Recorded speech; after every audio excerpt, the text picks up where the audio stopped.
Hello, I'm Miss Eiley from the Yonkers Library, and this week we are going to read Goldilocks and the Three Bears, retold and illustrated by Valeri Gorbachev. Once upon a time, there were three bears who lived together in a little cottage in the woods. There was a great big father bear, a middle-sized mother bear, and a wee small baby bear.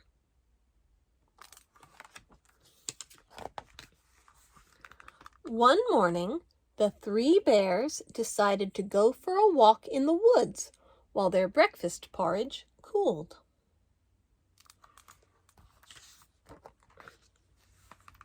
While they were gone, a little girl named Goldilocks came past their cottage.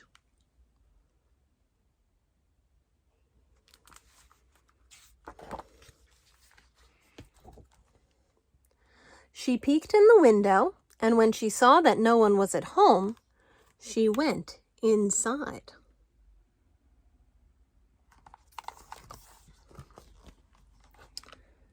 There on the table sat the three bowls of porridge. The porridge smelled so delicious that Goldilocks just had to have some.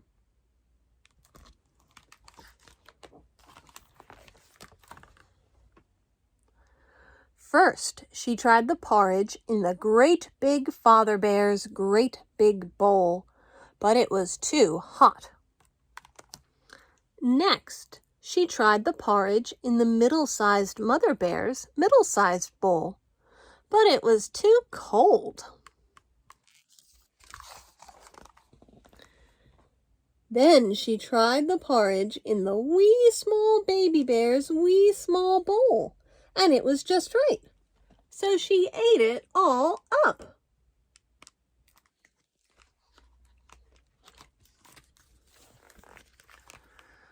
When she had finished the porridge, Goldilocks wandered into the sitting room, where she found the three bears' chairs. First, she tried the great big father bear's great big chair, but it was too hard. Next, she tried the middle-sized mama bear's middle-sized chair, but it was too soft. Then she tried the wee small baby bear's wee small chair, and it was just right. So Goldilocks sat down in the chair and broke it all to bits. Then Goldilocks went upstairs, where she found the three bears' beds.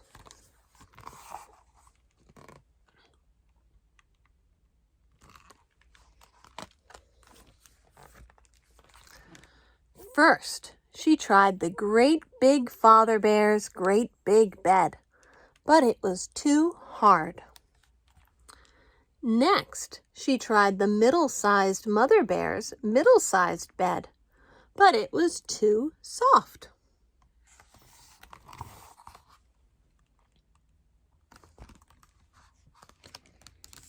Then she tried the wee small baby bear's wee small bed, and it was just right. So Goldilocks lay down and fell fast asleep.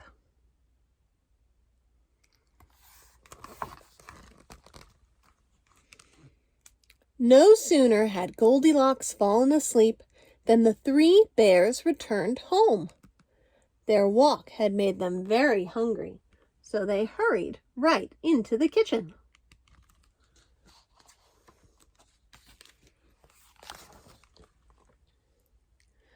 Goldilocks had left the spoon in the great big father bear's porridge.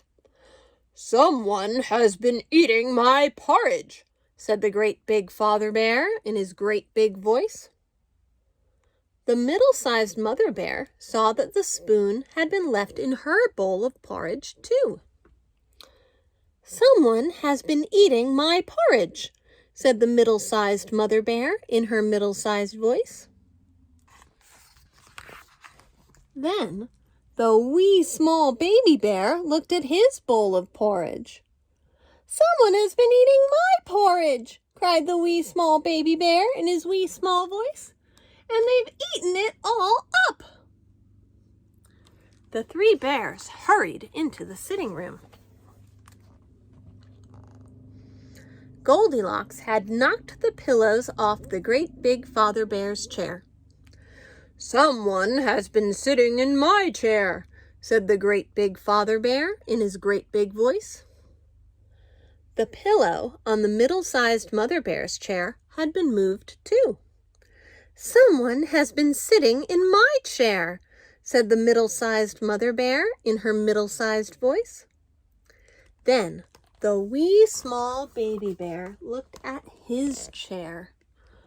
"Someone has been sitting in my chair," cried the wee small baby bear in his wee small voice, "and they've broken it to bits." Then the three bears went upstairs.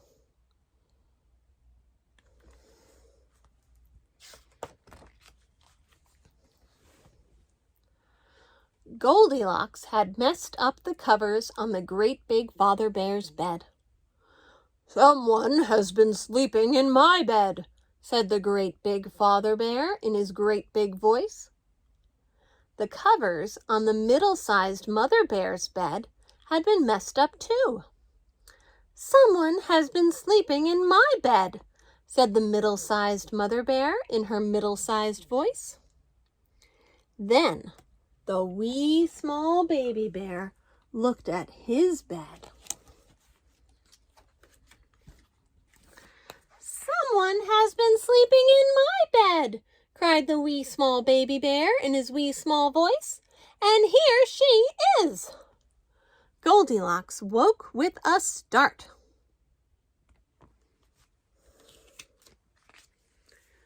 She leaped out of her bed, jumped through the window, clambered down from the roof, and ran off just as far as she could go.